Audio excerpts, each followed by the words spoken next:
Provad y ved. Historia de hoy. Club Luceiros da Fronteira. El bosque crece todos los días. Todos los días llueve.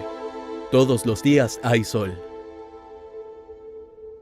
El río es nuestra única carretera y nuestra mayor fuente de riquezas. Las personas de este lugar más distantes del Amazonas aprenden a hablar muchos idiomas, porque de un lado está Colombia y del otro lado está Perú. Esta triple frontera recibe gente de todo el mundo. Es aquí donde estamos y desde aquí partimos. Somos el Club de Desbravadores, Lucero de la Frontera, de la ciudad de Tabatinga, selva amazónica.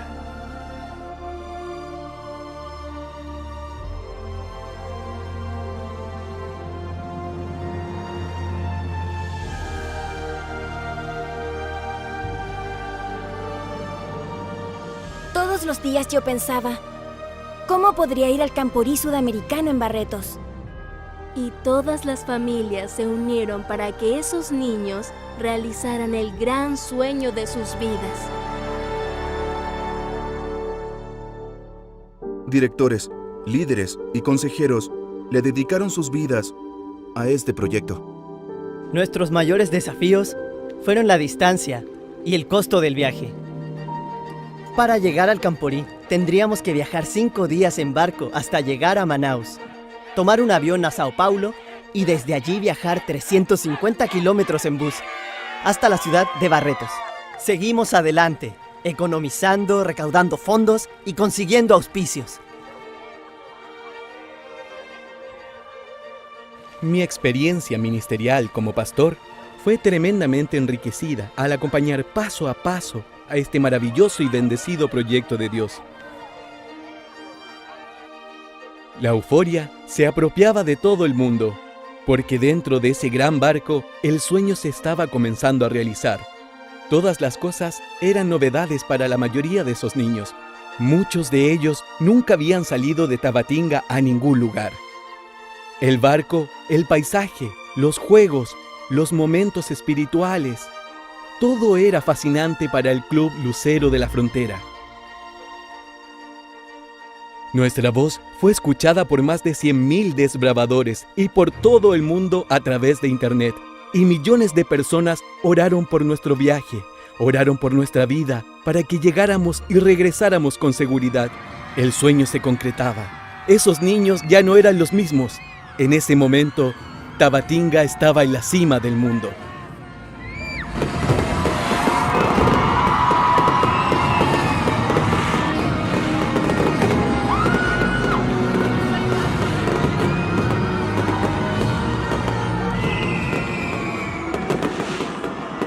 Los programas en la arena central, los mensajes espirituales, las actividades deportivas, los desafíos en los circuitos de aventura, las nuevas amistades, el intercambio cultural con desbravadores de toda Sudamérica transformaban sus vidas para siempre. Fue muy emocionante. Por primera vez andar en avión, en barco, fue genial. Con mis amigos también nos divertimos. Llegué a la ciudad de Barreiros y conquisté mi sueño. Estoy demasiado feliz, no saben lo alegre que me siento estar aquí con mi club. Yo hace 2 años salí de mi país, salí de donde vivía para estar más cerca de ellos y hoy por fin se realizó mi sueño. 2 años de mucha lucha, de mucha dedicación. En este momento podemos disfrutar de nuestro trabajo. Dios bendijo enormemente este proyecto y es por eso que estamos aquí. Tras 17 días, desde la salida de Tabatinga, todos los desbravadores del Club Lucero de la Frontera regresaron sanos y salvos a sus hogares. Alabado sea Dios por ese milagro. Probad y ved.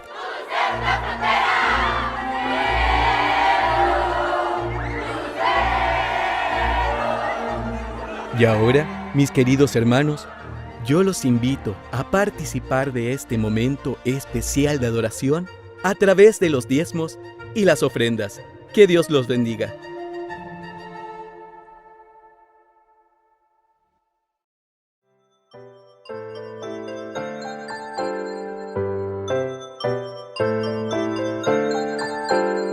Llegó la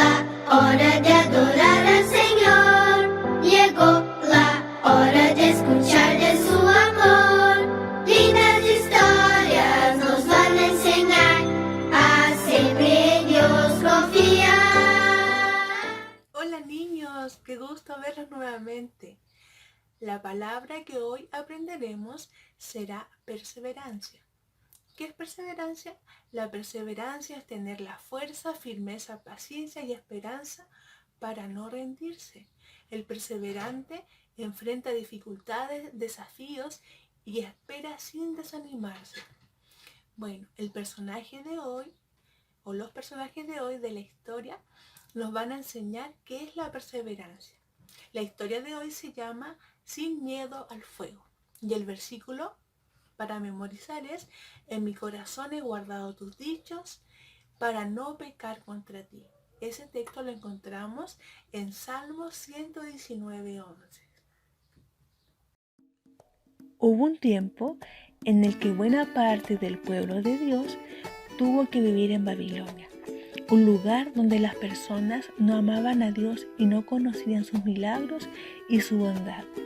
El rey de ese lugar era Nabucodonosor. Un día, el rey tuvo un sueño que lo perturbó mucho y decidió llamar a los adivinos y sabios del reino para que lo ayudaran a recordar su sueño, porque él no se acordaba de lo que había soñado, pero sí estaba muy intranquilo. Pero ninguno de los adivinos pudo ayudarle.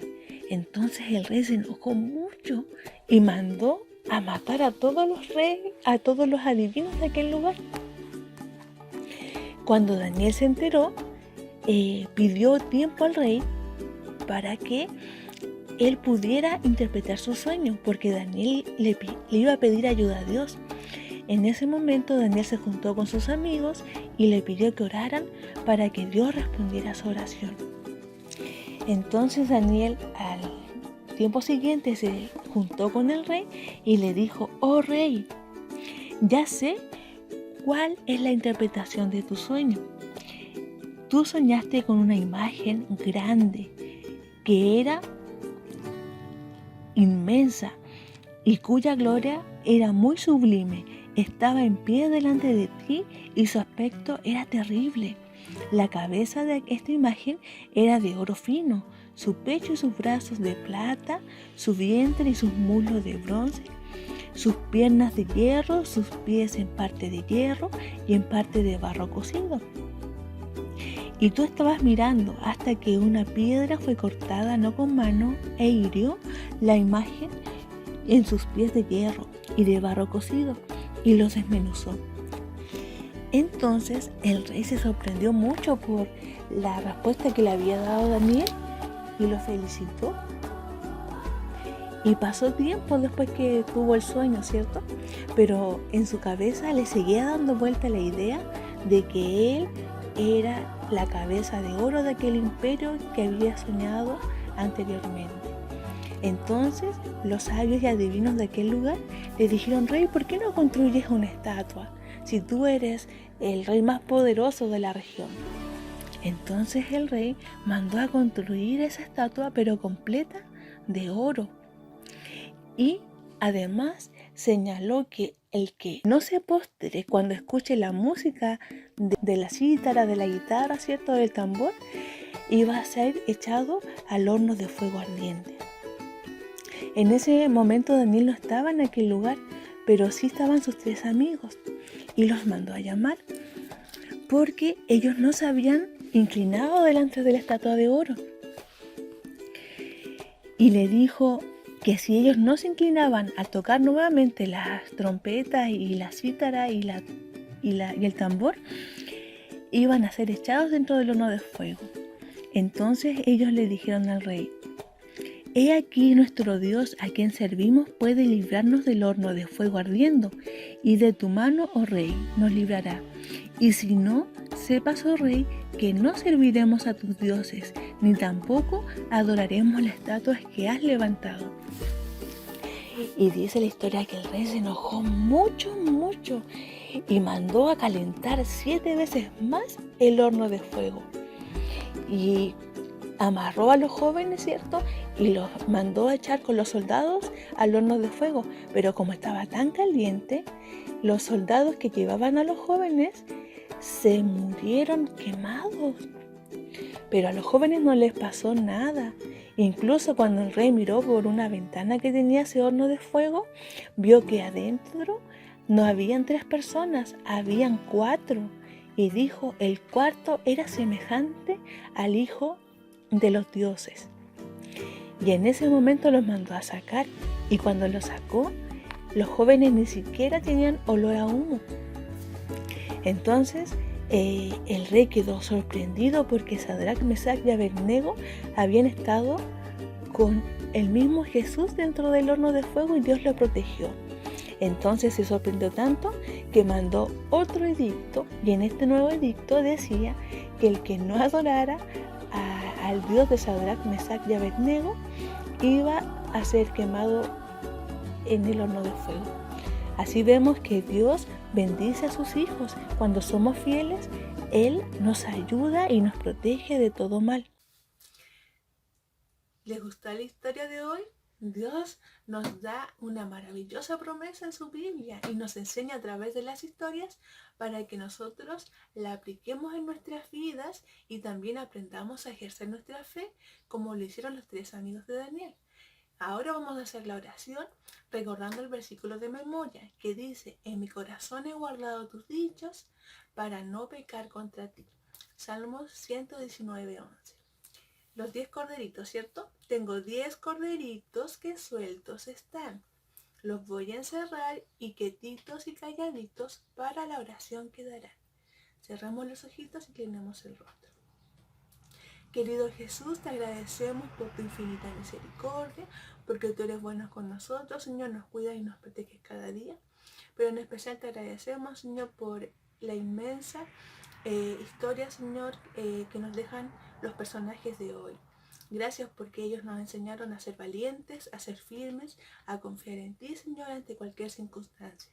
Ayúdanos a salir adelante también y a ser como ellos, Señor, y a no dudar de nuestra fe. Te agradecemos por tu bondad y por tu misericordia. En tu santo nombre, Señor Jesús. Amén. Bueno, niños, esa ha sido la historia de hoy. Que Dios los bendiga. ¡Chao!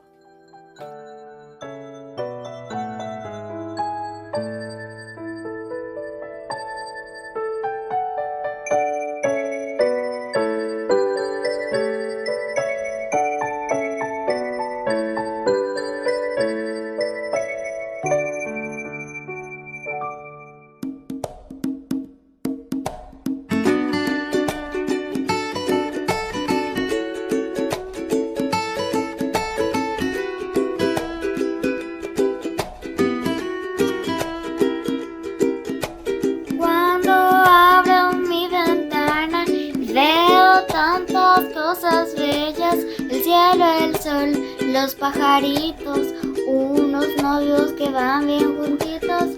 A una niña va leyendo, su hermano va corriendo. Unos amigos jugando a la pelota y al otro lado niños en la escuela. Mira, es tan bonita, donde me van a vivirá, soy para amar. Estoy encantar, la vida es tan bonita, no me van a mirar, no me para amar, estoy encantar. Cuando abro mi ventana y veo tantas cosas bellas, una familia sonríe a una selfie, orando a Dios. Joven agradece. Sé que cuando estoy sufriendo, mi dolor Dios está sintiendo. Él me puede ayudar, pues siempre hay una razón para amar. Bonita, prepara mi vida, estoy aquí para amar, para reír y cantar. La vida es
Buenos días, queridos hermanos. Es una alegría saludarlos nuevamente, estar aquí con ustedes compartiendo en este día sábado y en el momento en que usted pueda ver esta instancia de adoración donde nos reunimos juntos a través de las redes. Y bueno, desearle lo mejor para sus familias. Si hay algún enfermo en la familia, vamos a incluirlo en nuestras oraciones. Si hay alguien que está con problemas de trabajo, vamos a seguir orando, ¿cierto? Que Dios provea los medios para que el Señor les ayude a enfrentar la situación. Sabemos que no está fácil en este momento la situación económica, hay muchas situaciones en nuestra ciudad, en nuestro país y en el mundo en general. Ustedes saben que esta pandemia ha llegado a todas partes. Sin embargo, el pueblo de Dios siempre está de alguna forma dispuesto, ¿cierto?, a entender que los planes de Dios siempre son los mejores. Así que yo les invito a que usted mantenga en oración a los que conoce, a la Iglesia Mundial y también a aquellos que probablemente usted no conozca, pero sabe que están enfermos. Hay mucha gente en el hospital, los hospitales en ciertos lugares del país, sobre todo en Concepción, por ejemplo, donde yo tengo familia, están colapsados, ¿ya? No hay donde más colocar gente. Así que hay que orar por ellos y hay que hacer lo que se pueda porque el Señor también haga su voluntad con cada uno de sus hijos. Hay gente que, repito, quedó sin trabajo, entonces también hay que orar por ellos. Y hay hermanos nuestros que están en esa condición. Así es que usted sabe muy bien lo que tiene que hacer como hijo de Dios. Y yo lo voy a invitar a orar. Lo voy a invitar a inclinar su rostro para que al abrir la palabra del Señor podamos encontrar un mensaje de aliento para nuestras vidas. Padre nuestro que estás en los cielos, muchas gracias porque tú eres un Dios grande, un Dios de amor, un Dios que se preocupa de nosotros y un Dios que está atento a las necesidades que tenemos como hijos suyos.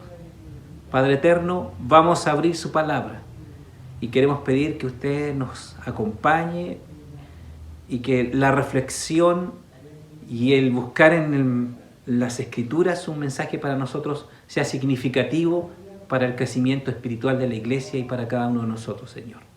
Pedimos esto en el dulce nombre del Señor Jesucristo. Amén. Muy bien, hermanos. Hace varios días he venido armando este tema pensando, ¿cierto?, justamente en la posibilidad de compartirlo con la hermandad de mi iglesia, con ustedes, con los grupos pequeños en los que participo.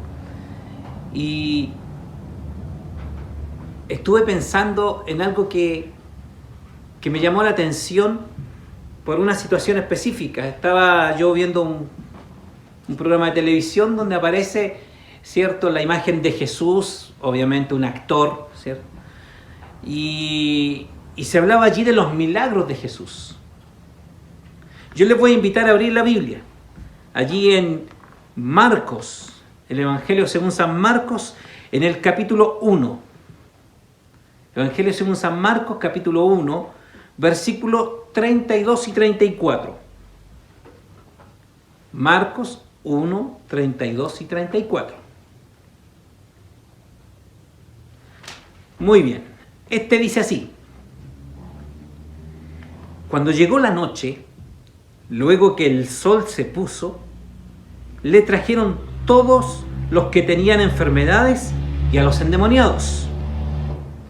Y toda la ciudad se agolpó a la puerta y sanó a muchos que estaban enfermos de diversas enfermedades y echó fuera muchos demonios y no dejaba hablar a los demonios porque le conocían. Vemos, cierto, que en este texto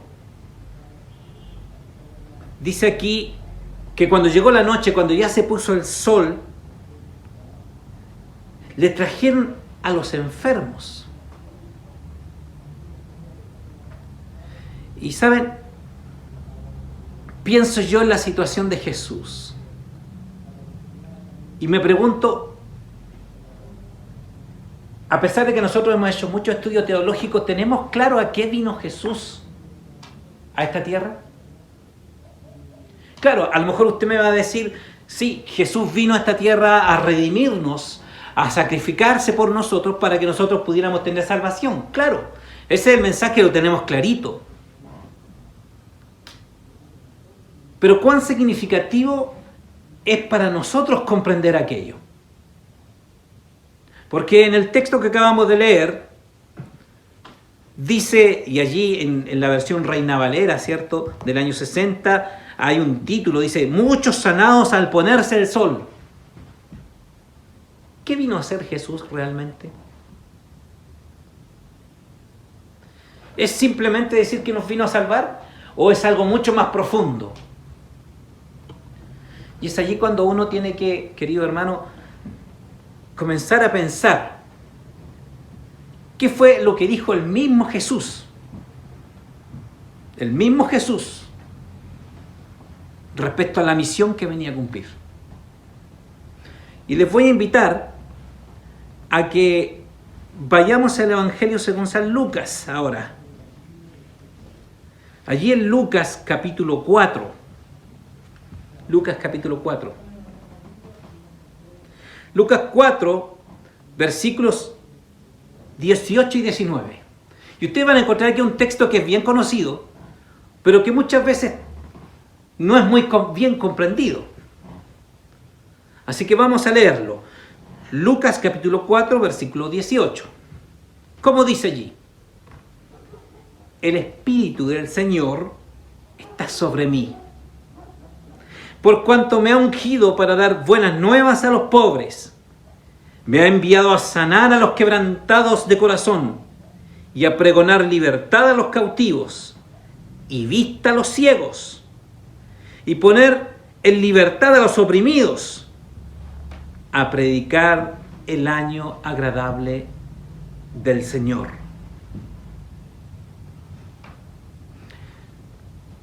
Miren, si ustedes leen el relato completo, si van a los versículos que están antes, se van a encontrar con que Jesús vino a Nazaret, dice ahí el texto, donde se había criado, y en el día de reposo entró a la sinagoga, interesante, ¿cierto?, el lugar donde entró, conforme a su costumbre. O sea, Jesús acostumbraba a ir a la sinagoga como todo judío, acostumbraba a ir a la sinagoga. Y allí en la sinagoga se levantó a leer. Hago un pequeño paréntesis, la sinagoga no es lo mismo que el templo. Recuerdo que en el templo se realizaba todo lo que es el proceso de la purificación del pueblo, se celebraba el día, ¿cierto?, las fiestas allí en el templo, y recuerden que solo el sumo sacerdote entraba al santo y al santísimo. Por lo tanto, cuando hablamos de sinagoga no estamos hablando del templo. Hay mucha gente que confunde estas dos cosas. Termino el paréntesis. Jesús estaba en la sinagoga y allí, conforme a su costumbre, porque él iba siempre a la sinagoga, sobre todo, ¿cierto?, si era día sábado, y él se levantó a leer.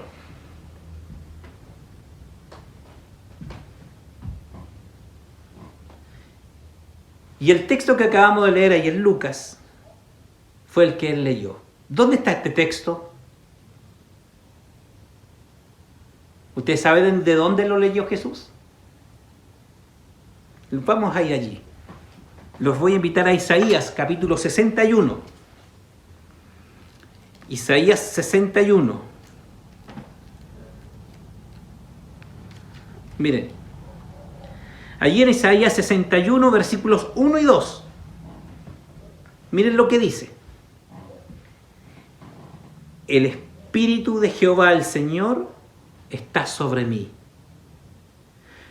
porque me ungió Jehová, me ha enviado a predicar buenas nuevas a los abatidos, a vendar a los quebrantados de corazón, a publicar libertad a los cautivos y a los presos aperturas de la cárcel, a proclamar el año de la buena voluntad de Jehová y el día de venganza de Dios nuestro, a consolar a todos los enlutados. Fíjense, Jesús, cuando se levanta ahí en Lucas, en el capítulo 4, a leer allí en la sinagoga, lo que leyó fue lo que está aquí en el capítulo 61 de Isaías.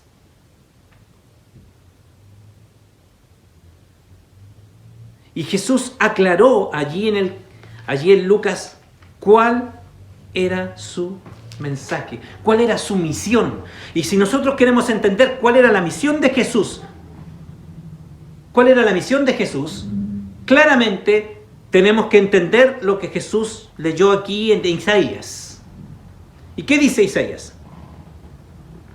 Primero dijo, el Espíritu del Señor está sobre mí. Estoy leyendo en Lucas ahora. O sea, Jesús dijo claramente, el Espíritu de Dios está sobre mí. Y él sabía eso. Recordemos que poco tiempo antes, Jesús había estado en el desierto. ¿Después de qué? Después de haber sido bautizado. ¿Y recuerdan lo que pasó en el bautismo de Jesús?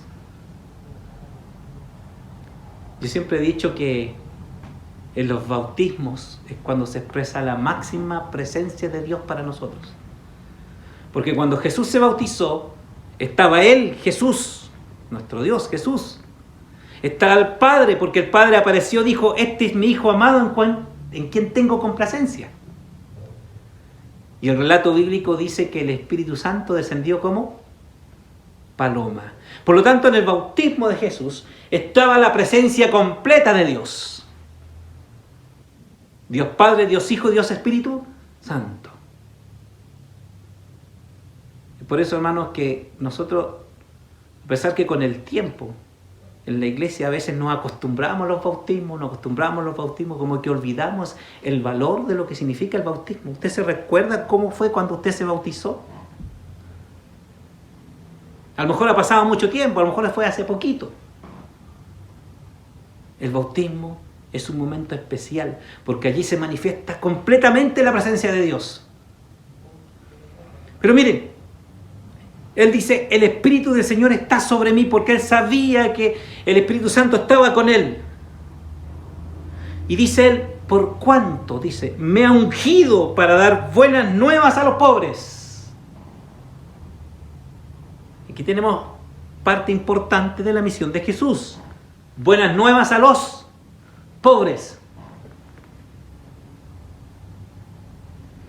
¿Estará hablando Jesús aquí solamente de los pobres materialmente? ¿De la gente que no tiene para comer o los que no tienen para dónde vivir? ¿O estará hablando de algo más allá? Cuando uno va al Sermón del Monte, ¿cierto? Habla de los pobres de espíritu. Aquí necesariamente no está hablando de la pobreza económica. Tú puedes tener mucho poder económico, pero ser un pobre de espíritu. Y el Señor dice aquí, me ha ungido para dar buenas nuevas a los pobres. ¿Tú conoces esas buenas nuevas? A lo mejor no tienes qué comer, a lo mejor no tienes trabajo, pero no eres nada de pobre espiritualmente. Eres un orgulloso, que a lo mejor no entiende ni quiere aceptar un mensaje de esperanza y de fe simplemente porque el orgullo llena tu corazón. Y el Señor dice que te ha traído buenas nuevas, porque tú necesitas hacerte rico en Dios. Necesitas hacerte rico en el Espíritu Santo. Necesitas hacerte rico en el Evangelio. Luego dice, me ha enviado a sanar a los quebrantados de corazón. Y hermanos queridos, qué importante. Hace poco rato, cuando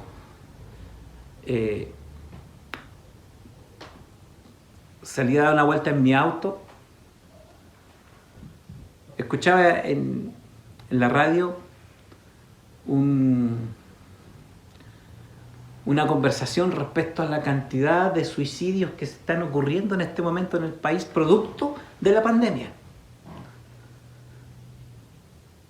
Hermanos,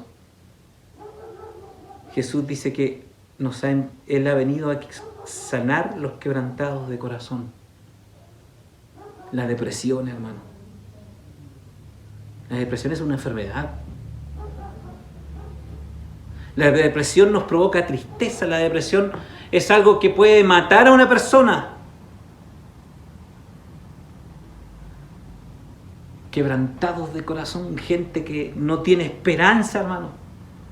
Porque sus vidas, ya seas bien en algún aspecto o mal en otros aspectos, a veces en el aspecto de cómo se sienten ellos interiormente como personas, cómo son valorados o no valorados,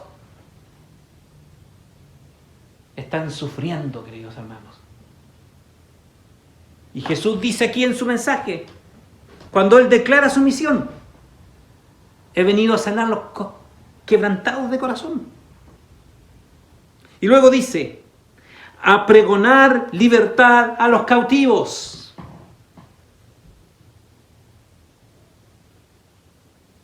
Hermanos, el pecado nos tiene cautivos, nos tiene amarrados, hermanos.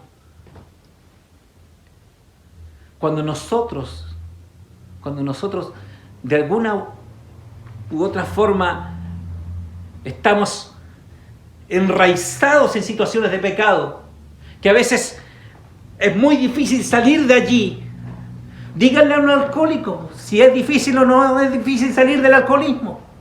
A un drogadicto, pregúntenle, ¿es fácil o no es fácil salir de la drogadicción? De sus adicciones. Queridos hermanos, el Señor dice que vino a dar libertad a los cautivos. Es el único capaz de sacarnos de esa situación.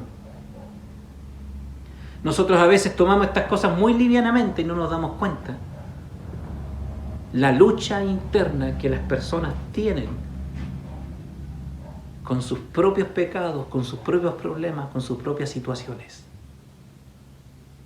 Pero Jesús dijo a pregonar libertad, a libertarnos de esas situaciones de opresión.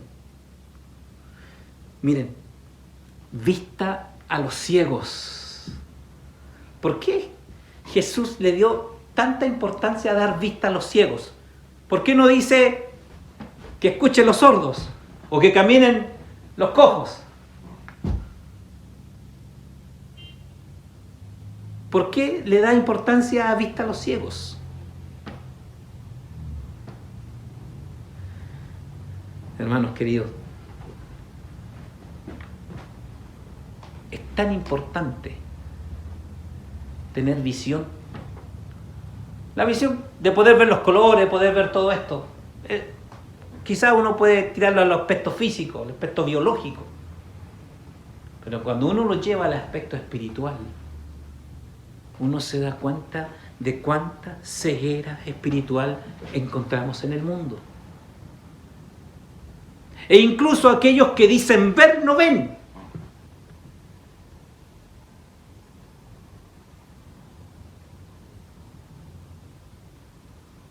Queridos hermanos, cuando uno analiza la situación de Jesús, ¿quiénes eran los que tenían que haber visto que Jesús era el Mesías?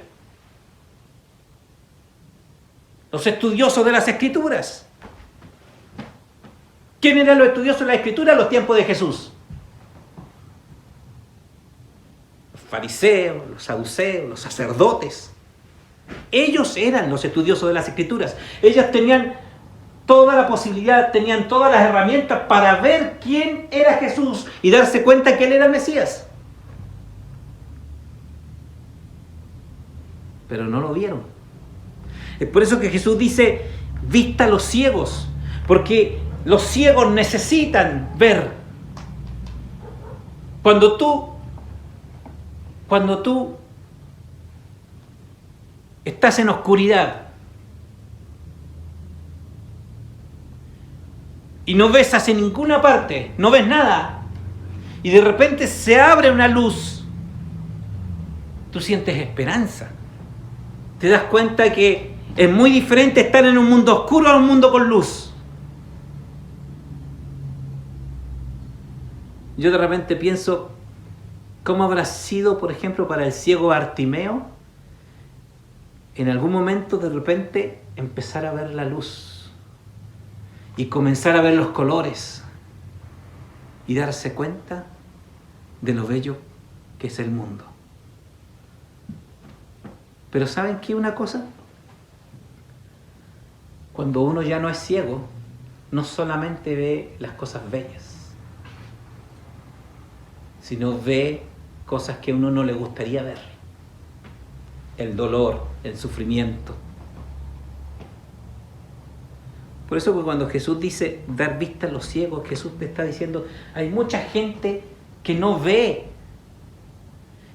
cómo Dios está obrando, que no ve cómo Dios puede hacer un milagro grande en sus vidas, que no ve cómo Dios puede transformar sus corazones, que no ve cómo Dios les puede abrir caminos donde no hay. Por eso que el Señor te dice, yo te vine a dar luz. Vista a los ciegos, para que veas.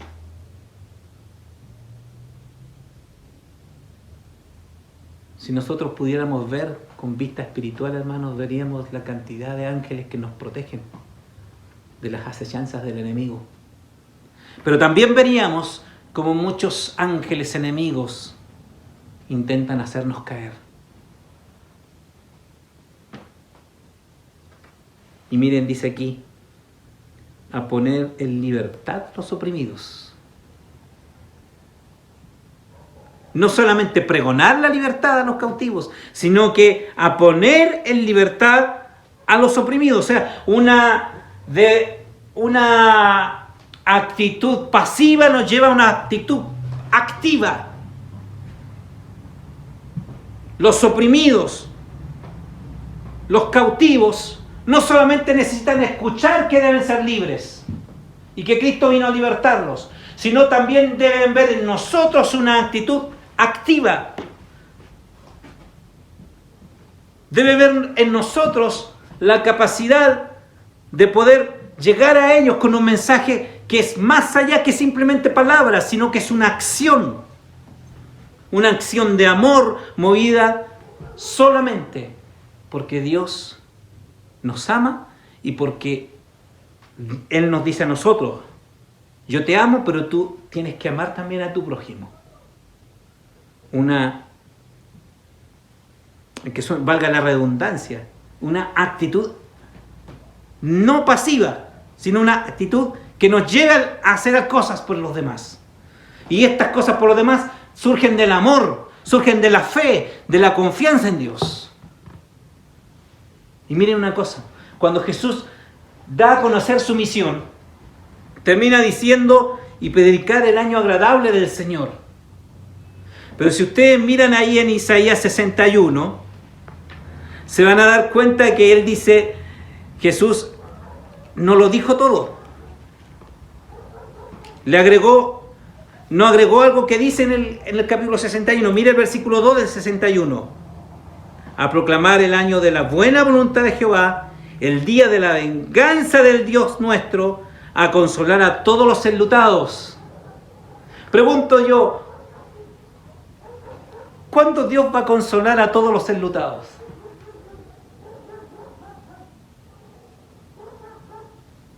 ¿Cuándo va a ser el día en que Dios destruya el pecado?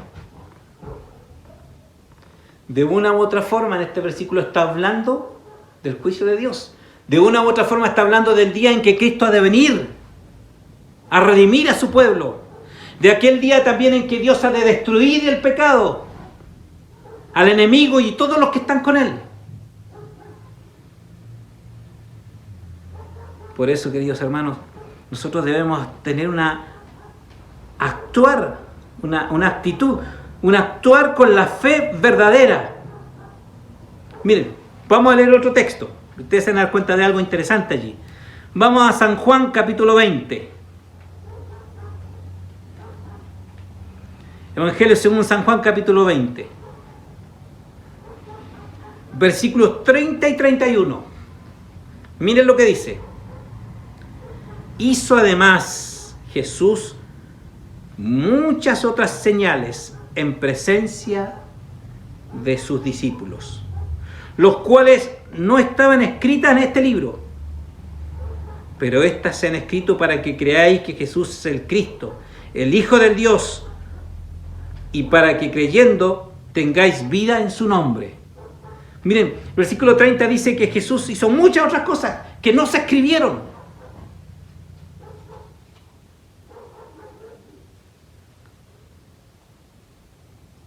Cuando uno recuerda a veces las palabras de Ellen White, donde ella dice que en las aldeas no quedaba ni un grito de dolor cada vez que Jesús pasaba por allí.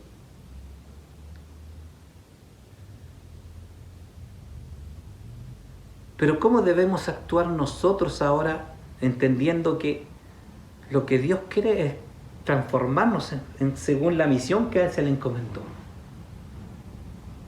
Según la misión que Él asumió como Mesías. Y quiero llevarlos a su memoria a una actitud de hombres de fe. ¿Se acuerdan de Daniel y sus amigos? ¿Se acuerdan que a sus amigos Sadrán, Mesach y Abednego los habían echado al horno de fuego? ¿Por qué razón los echaron al horno de fuego? Porque simplemente no adoraron ¿a quién? A la estatua. Miren, para que no nos quedemos con eso así en el aire, vamos a Daniel capítulo 3. Es un texto bien conocido, pero vamos a Daniel capítulo 3. Daniel. Aquí está. Daniel capítulo 3, versículo 17 y 18. Miren. Después de esto, ¿cierto? Cuando Nabucodonosor dice, los manda a echar al fuego y les pregunta por qué no se postraron. Miren la respuesta que les dan estos hombres al rey. Miren lo que dice. Leamos el versículo 16. Sadrach, Mesach y Abednego respondieron al rey Nabucodonosor, diciendo: no es necesario que te respondamos sobre este asunto. He aquí nuestro Dios, a quien servimos, puede librarnos del horno de fuego ardiendo, y de tu mano, oh rey, nos librará. Miren la actitud de estos hombres, un actuar con fe. Primero le dicen al rey: no es necesario que te expliquemos esto. ¿Por qué? Porque el rey ya había visto evidencias claras de que el único digno de adoración era Dios. Pero bueno, rey, dicen, y aquí nuestro Dios, a quien servimos, puede librarnos del horno de fuego ardiendo. Y dice con certeza: y de tu mano, oh rey, nos librará. Ese es un actuar con fe. Cuando tú piensas que te va a faltar, cuando tú piensas que ya los recursos no están, cuando tú piensas que ya no hay posibilidad de alcanzar el triunfo o de lograr los objetivos que te habías planeado en relación con tu Dios, con nuestro Dios, o en relación a situaciones quizás personales también,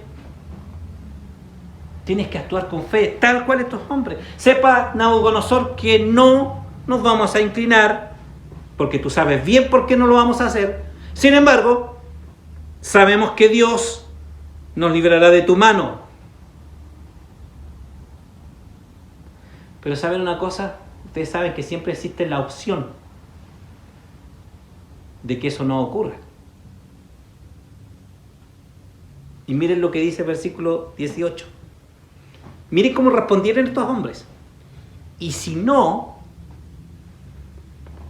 sepas, oh rey, que no serviremos a tus dioses, ni tampoco adoraremos la estatua que nos has levantado.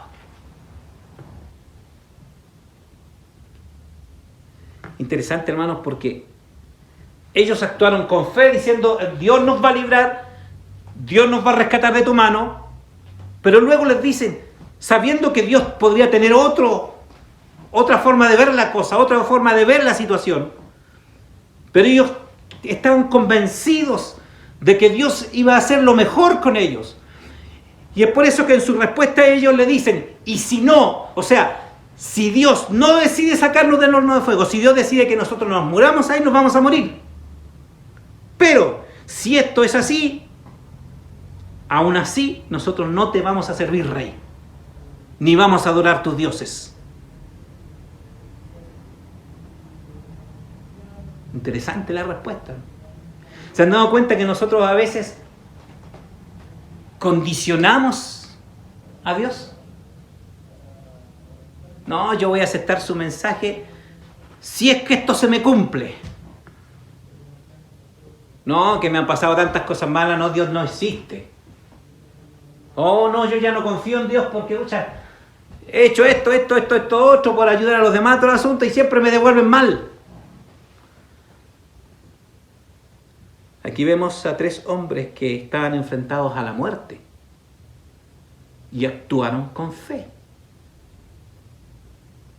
Y esa fe los llevó a entender que aun que la situación o la respuesta de Dios fuera adversa a lo que ellos querían, le iban a seguir siendo fieles a Dios. Yo te pregunto a ti, yo te pregunto, querido hermano, ¿cómo es tu actuar con fe?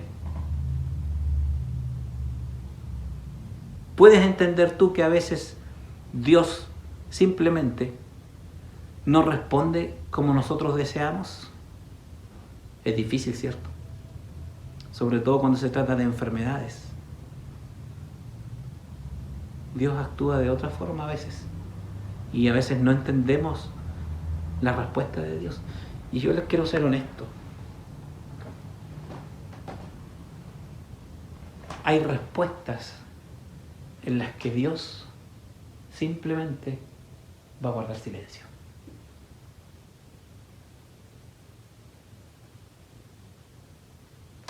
Hay situaciones en las que la Biblia no te da respuesta. Y tú tienes que simplemente confiar en Dios. Eso es actuar con fe.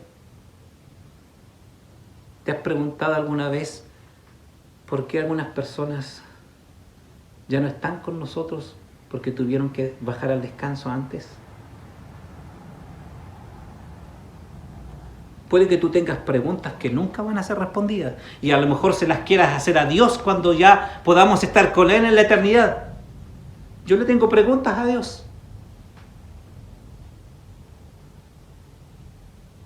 Y esas preguntas las estoy guardando para cuando me enfrente a Él, con el respeto que obviamente les corresponde en el momento de la eternidad.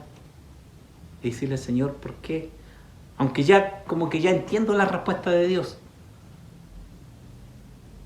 Pero un simple ejemplo. Un amigo mío, un joven muy querido por la iglesia.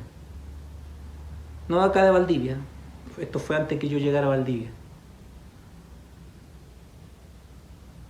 Domingo de mañana, como hacíamos durante los veranos, nos íbamos a la playa, Playa Blanca, siempre nos íbamos todos para allá en el sector de entre Coronel y Lota, sector zona región del Gran Concepción. Y yo ese día no fui. No recuerdo por qué no fui. Solamente recuerdo que en la tarde fui al culto. En esos tiempos se hacían cultos los domingos en la tarde en la iglesia. Y desde adelante el hermano encargado de los avisos informó que mi amigo había fallecido en la mañana. En ese paseo allá donde íbamos todos los domingos, en la mañana. Había fallecido. Le había dado un infarto por el calor que hizo ese día. Y él estaba descansando. Y yo siempre he dicho, Señor, ¿por qué? Probablemente tú también tengas preguntas que hacer. ¿Por qué? Con Freddy, la noche anterior habíamos participado de una vigilia hasta las 12 de la noche. Habíamos compartido y nos habíamos ido caminando juntos. Yo me tenía que ir a mi trabajo porque cuidaba un lugar durante la noche y lo pasé a dejar a su casa. Y ese fue el último día, el último momento en que vi a Freddy con vida. Yo, si quisiera buscar una respuesta, no la entiendo, no la encuentro. Pero sí sé una cosa, tal cual dijeron estos hombres aquí. Señor, Dios actúa de una forma que nosotros a veces no entendemos. Y no te vamos a servir a ti, Nabucodonosor, ni a tus dioses. Porque a pesar de eso, y aunque Dios no nos rescate, no te vamos a servir, porque el único digno de adoración es Dios. Queridos hermanos, miren, yo les voy a invitar, los que tengan este librito, El conflicto de los siglos. Aquí por lo menos aparece en el capítulo de los heraldos de una nueva era, en este libro, en la página 213, yo sé que hay varias versiones del conflicto de los siglos. Y aquí aparecen personas que creían fielmente de que Cristo iba a venir. ¿Usted cree que Cristo va a venir? Miren lo que pasó con estos hombres. Miren, escuchen. Desde la cárcel, la hoguera y el patíbulo, donde los santos y los mártires dieron testimonio de la verdad, llega hasta nosotros a través de los siglos la expresión de su fe y su esperanza.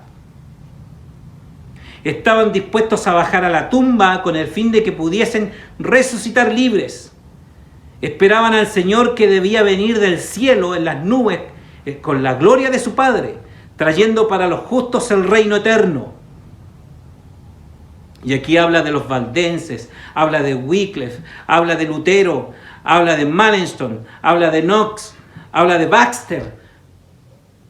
Hermanos, personas que predicaron el Evangelio, predicaron la verdad en unas circunstancias muy adversas, y muchos de ellos murieron en la hoguera.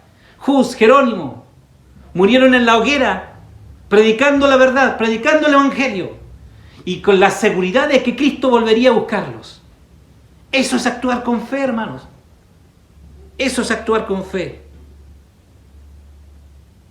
Y cuando uno ve, cierto, el mensaje de Jesús, yo he venido a predicar libertad a los cautivos, ese mensaje de alguna forma fue traspasado a nosotros allí en Mateo capítulo 28, donde nos dice: id y predicad el Evangelio. ¿Qué es el Evangelio? Las buenas nuevas. A decir a la gente que en Cristo existe libertad, sí. A eso ese mensaje fue traspasado a nosotros para que la misión que Jesús cumplió al redimirnos en la cruz se traspasó a través del Espíritu Santo a nosotros. Y es por eso que los discípulos predicaron a todo el mundo conocido el Evangelio. Un Evangelio de amor, un Evangelio de esperanza, un Evangelio de una fe, pero una fe activa.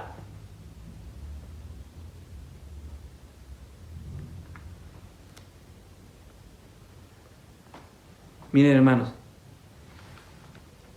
voy a invitarlos a abrir nuevamente la Biblia allí en Hebreos.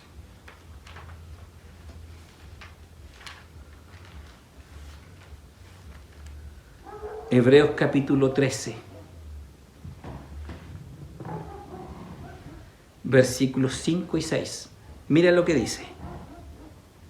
Sean vuestras costumbres sin avaricia, contentos con lo que tenéis ahora, porque Él dijo: no te desampararé ni te dejaré. Versículo 5. Contentos con lo que tenéis ahora.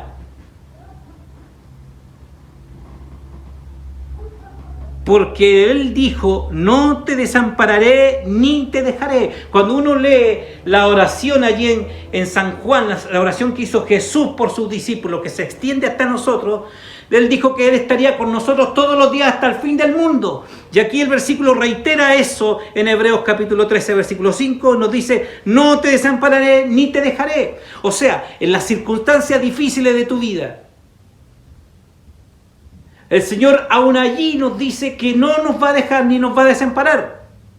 Y cuando tú pones tu corazón en servir al Señor y cumplir con la misión que se nos traspasó a nosotros, el Señor no te dice: no te desampararé ni te dejaré. Nadie pensó que con toda esta pandemia íbamos a tener que cambiar incluso la forma de evangelizar. Que usted va a tener que ver estos sermones desde su casa en una pantalla. Pero aún así, en estas circunstancias, la gente está conociendo a Jesús. Y miren lo que dice el versículo 6. De manera que podemos decir confiadamente, el Señor es mi ayudador, no temeré lo que me pueda hacer el hombre. El Señor es mi ayudador. No temeré lo que me puede hacer el hombre. Hay por allí algunos rumores, no sé si es mito o no, que dicen que el famoso COVID-19 fue inventado por el hombre. No lo sé. Pero el Señor nos promete a nosotros que aunque sea así, no nos va a desamparar, no nos va a dejar. Dice, y será nuestro ayudador, y no temeré porque Dios está con nosotros. Querido hermano, Dios siempre quiso morar con su pueblo. ¿Se acuerdan? Adán y Eva conversaban directamente con Dios. En el desierto, Dios le dijo a Moisés que construyera un santuario. ¿Cuál era la intención? De Dios morar con ellos. Dios siempre quiere morar con nosotros. Siempre quiere estar con nosotros. Es por eso que cuando se da la misión de predicar el Evangelio, dice, bautícenlo en el nombre del Padre, del Hijo y del Espíritu Santo. Y recibiréis el don del Espíritu Santo. ¿Por qué? Porque el Espíritu Santo ahora ya no está lejos de nosotros, sino que mora en nosotros.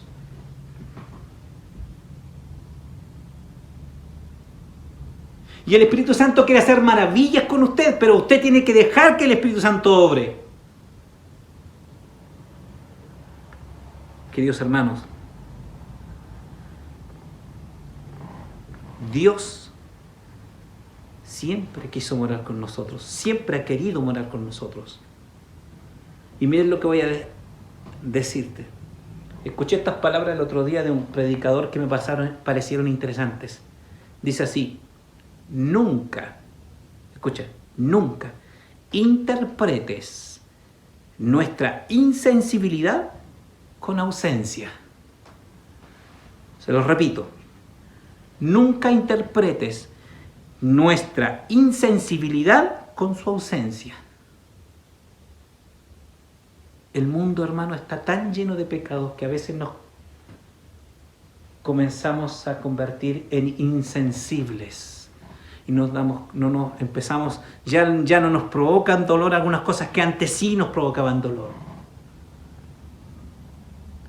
Y uno empieza a decir, ¿dónde está Dios? Como si Dios no existiera. O si Dios estuviera muy lejano. Y comenzamos a ponernos insensibles al dolor ajeno.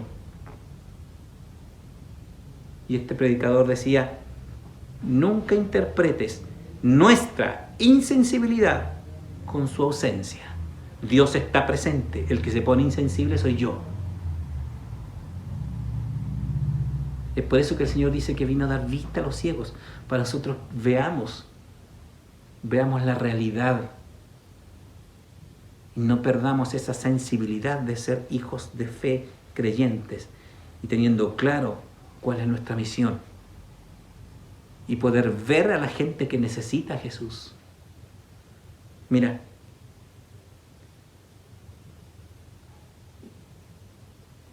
voy a decir algo que a lo mejor te va a llamar la atención, pero quiero que lo medites. Tú me estás escuchando. Él, siempre que te estás alejando, te llama. Lo vuelvo a repetir. Él. Nosotros sabemos de quién estamos hablando. Siempre que te estás alejando, te llama. Yo no sé cuál es tu situación. No sé cómo es tu relación con Dios. No sé cómo te estás enfrentando al estudio de las Escrituras. No sé cómo estás interpretando a Dios. No sé cómo está tu relación con tu familia, con tu entorno y tu relación espiritual. Pero el Señor te dice que siempre que tú te empieces a alejar, Él te va a llamar, Él te llama. La pregunta es, ¿lo vas a escuchar? Cada vez que seas tentado, hermano, el Señor dice que cada vez que uno es tentado, Él da la salida. El Señor sigue diciendo que nadie va a ser tentado más allá de lo que pueda soportar. Siempre que tú empiezas a cuestionar a Dios y comienzas a alejarte de Él, el Señor lo sabe. Y el Señor te llama. El que tiene que escuchar eres tú. El que tiene que escuchar soy yo. Darse cuenta cuando el Espíritu de Dios a uno le está hablando y le está diciendo, estás mal, cambia de actitud. Pero también lo hace cuando estás bien. Te dice, estás bien, sigue adelante. Por eso, querido hermano, quiero decirte lo siguiente. Nunca te dejaré. Esa es la promesa de Jesús. Aun cuando te sientas lejos de Él, aun cuando te das cuenta que te estás alejando cada vez más, nunca te dejará. Aun cuando empieces a interpretar que tu insensibilidad te hace sentir ausencia de Dios, Dios siempre está ahí.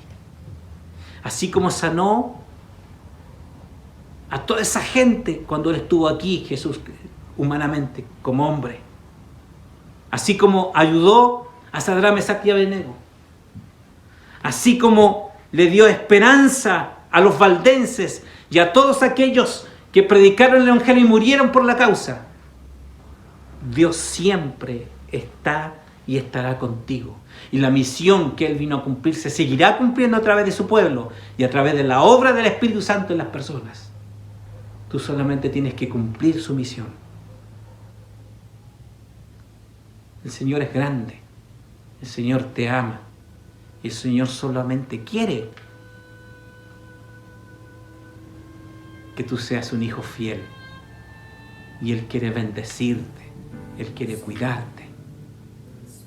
Y aunque no fuera así, como lo hicieron los amigos de Daniel, que sepa el enemigo que siempre le vamos a permanecer fiel a Él. Aún en la enfermedad, a Él en los momentos difíciles, siempre vamos a mantenernos firmes. Porque Él es nuestro Dios y nuestro Redentor. Que el Señor les bendiga, queridos hermanos.